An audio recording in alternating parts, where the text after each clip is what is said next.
Hey boyos, daily check-in with John V. I already did one earlier, but I figured I'd do another one. Figured I would do another one. I'm kind of tired, but I'm gonna try to stay up all night and go to bed at like 6 a.m. I think. Get up around like 3 o'clock in the afternoon, right?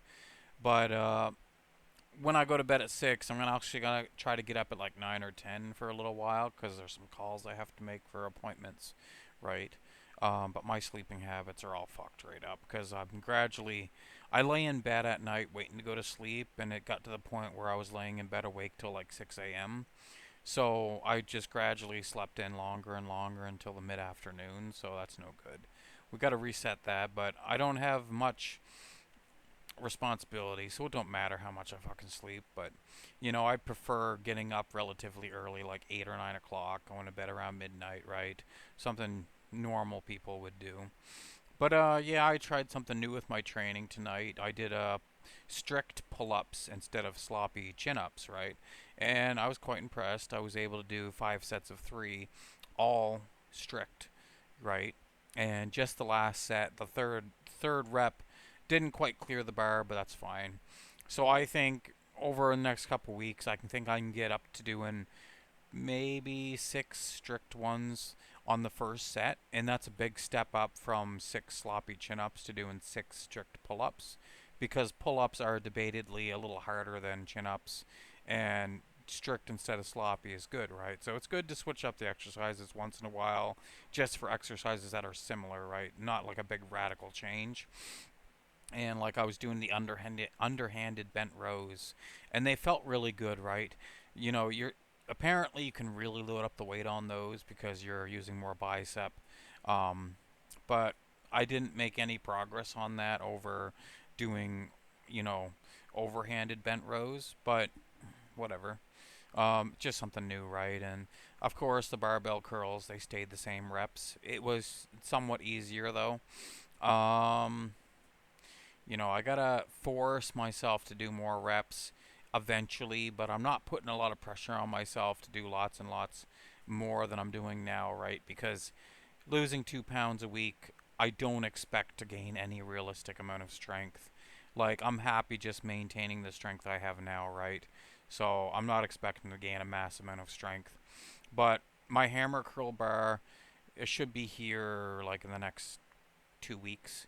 And Tuesday, I have the 3 superfood powders coming: the beetroot powder, the purple sweet potato powder, and the gooseberry powders.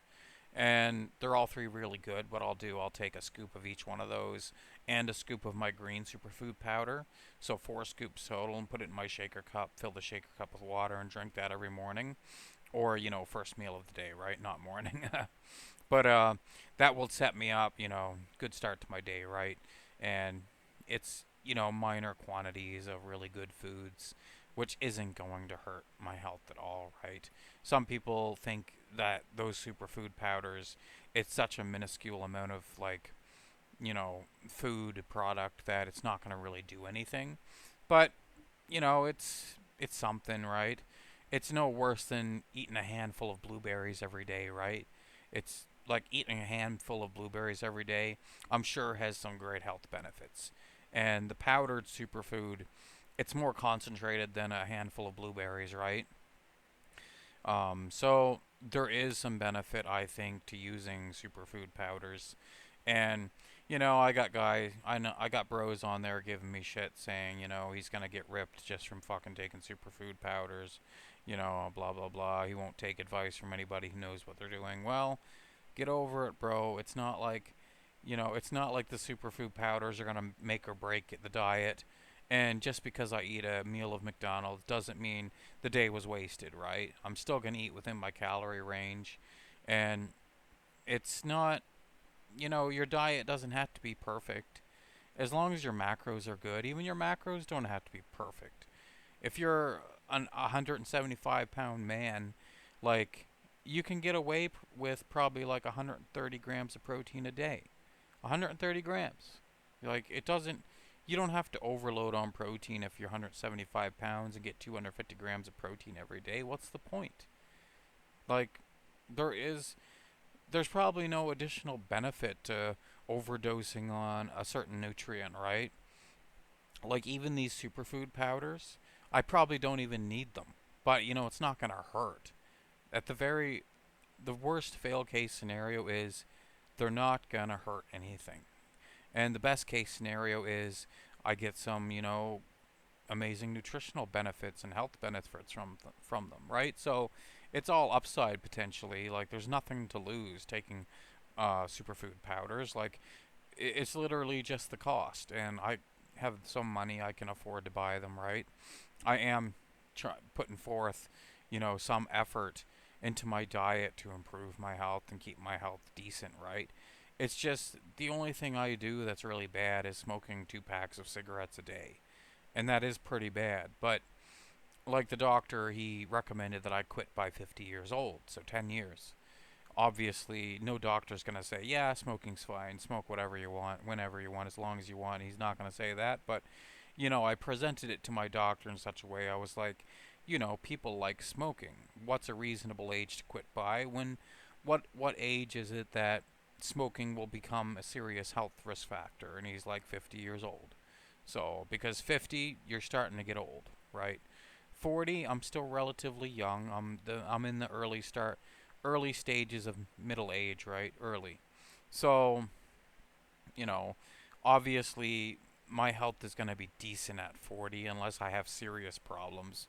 Like, I've got the hep C, but that's not a big deal as long as it gets cured by the meds, and then it's like it never happened. I won't give two flying fucks about it ever again.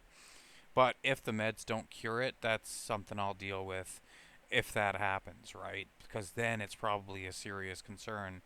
Because, like the doctor was telling me on the phone, right, that the hep C itself doesn't kill you, but it contributes to your death because it'll cause liver damage over time and eventual probably liver failure. Not in all cases, of course. You may die natural causes before your liver fails. But obviously, I don't want to be 65 years old and then have liver failure and have jaundice and turning yellow and die a slow painful death, right? I don't want that to happen. And obviously, if they can't cure it with meds, that's the reality. That might be what happens to me. I might die in the early stages of middle age from fucking hep C, and I don't want to. But it's almost 100% chance that the meds will cure the hep C, so it's not a big deal, right? It's not that big of a deal. Like my surgery that I had to have the surgery done, open heart surgery, right? Because the doctor said, like, if you didn't have the surgery, I gave you 3 years to live before your heart problems would have probably killed you. So, and even with the surgery, it was only 95% chance of success. And I lived. And last time I spoke to my surgeon, he says your heart is functioning perfectly, so all factors considered. So, that's good. The only main concerns now I have with my health is the hepatitis C, and that's most likely going to be cured. So the only real health concerns I have is my lungs. My lungs have already always been pretty shitty, and obviously smoking don't help. Um, I am on a lot of asthma medication, but I do notice when I'm not here, I'm at somebody else's place that doesn't have animals in the house. I don't have to use my inhaler at all. Not at all. So that's going to be my bag when I leave and go to a homeless shelter temporarily. I'm going to say, I have nowhere to go. The place I was living, they've got too many animals now, and it's costing me too much for medication. It's, damaging my health. So, and they'll take me in, and they only will usually put you up for 6 months in a homeless shelter, right? Before setting you up with some kind of housing. And then it'll be an emergency situation where it'll be putting me at the top of the list and set me up with housing because they're not going to be like, okay, your 6 months is up, you're out in the street. They don't do that, right? Um, what'll happen is I'll be at the homeless shelter for a matter of months and then they'll set me up with a place to live. So, and it'll be fixed income housing. 30% of my income is rent, and that's like $275 a month, which is very reasonable, right? I would be left with roughly do do do do six. like $650 a month I'd have to work with, and that's no incredible amount of money, right? But I wouldn't have to buy smokes if I was living in Halifax, right? Because the city, I just take a trip down to like the casino and raid the butt cans every day and fill a fill a couple tobacco cans full of cigarette butts, and that keeps me going for a couple days, right? Because the casino, that's where I used to go back when I was homeless living in the city with no income. I'd hit up the casino and raid the butt cans when the security guards weren't watching, and like I'd take a pouch, a tobacco pouch, and fill it with cigarette butts. And a lot of them would be only half smoked cigarette butts. I could literally take one of those, roll the tobacco out of it into a cigarette paper, have a smoke, you know? And that would save me from having to buy cigarettes. I just had to buy papers, and the papers don't cost much. If I bought them from the store, it's like 40, $50 a month for papers. If I bought them off like Temu, I could have enough papers. $12 last me like 2, 3 months. So that's the it kind of equals out, right? Don't have to buy smokes, pay rent instead. So I would still have $650 to work with to buy meds and buy food, and obviously the food's not going to be 650. It's going to be about half of that, and the meds are only $5 per prescription because I'm on government welfare, right? And that still leaves me with, $300 a month to work with, so I can still do things I like doing, like going to the local game stores and playing Magic, right? I can still do that.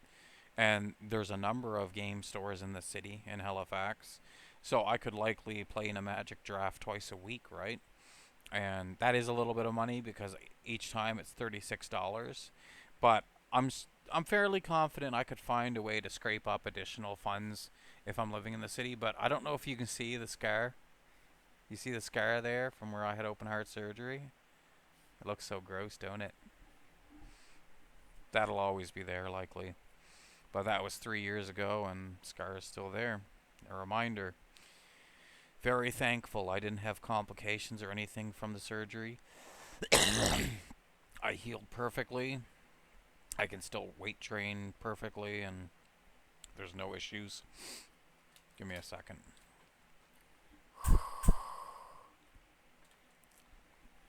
Yeah. But yeah, I've rambled a bit. We're only on 12 minutes, so we can go a bit longer. I don't know how many of you boyos actually watch my whole videos of these. You probably only watch for 2 or 3 minutes, and that's it. That's fine.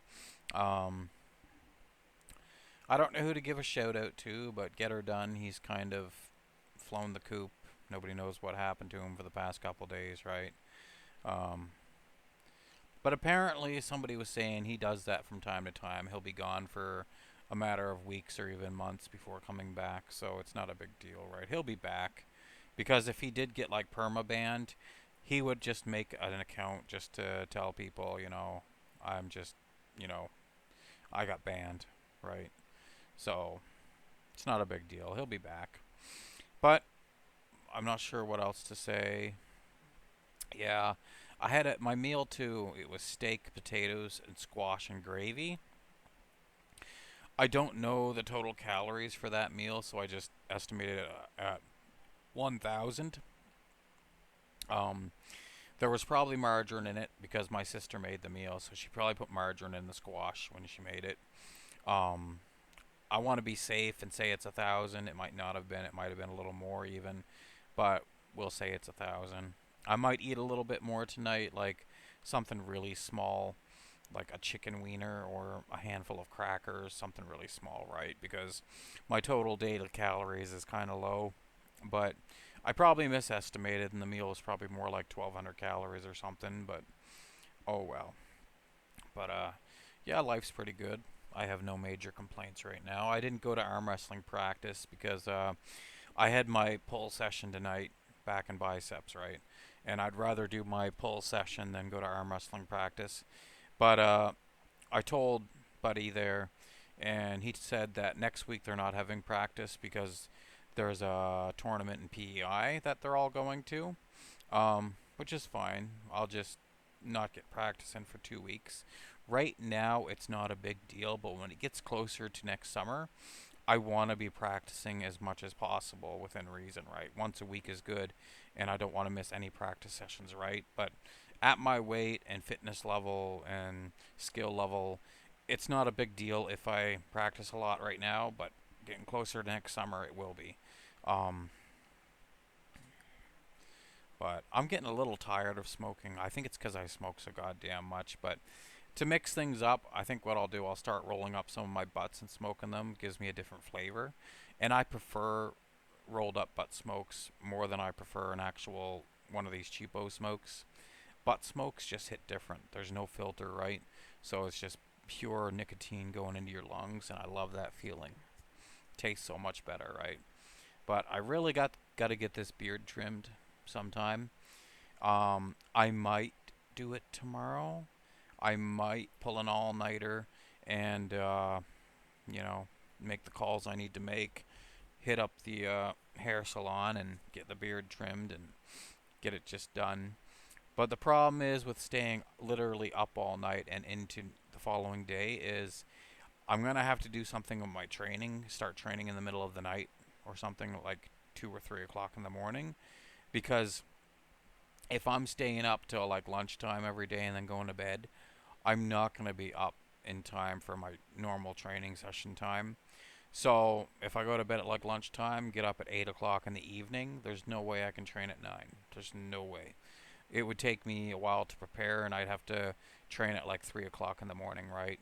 And I'm okay with doing that, and I might do that actually, but because I don't squat or really deadlift anymore, so there's not much fear of making a big racket in the middle of the night and waking everybody up, right? Because obviously, if I'm squatting like 400 pounds and I have to ride the weight to the fucking, you know, to the rack, fail a set, it's gonna make some noise. And I don't want to wake people up. And obviously, deadlifting's out of the question because I don't want to be slamming weight on the floor at 3 o'clock in the morning, right? But I think that would be so awesome when I get my own place on fixed income housing. That would be amazing. But boyos, I think I'll cut it off there. I'll go for a couple smokes, come back, play some Magic on my PC, and I'll see you guys on the MISC.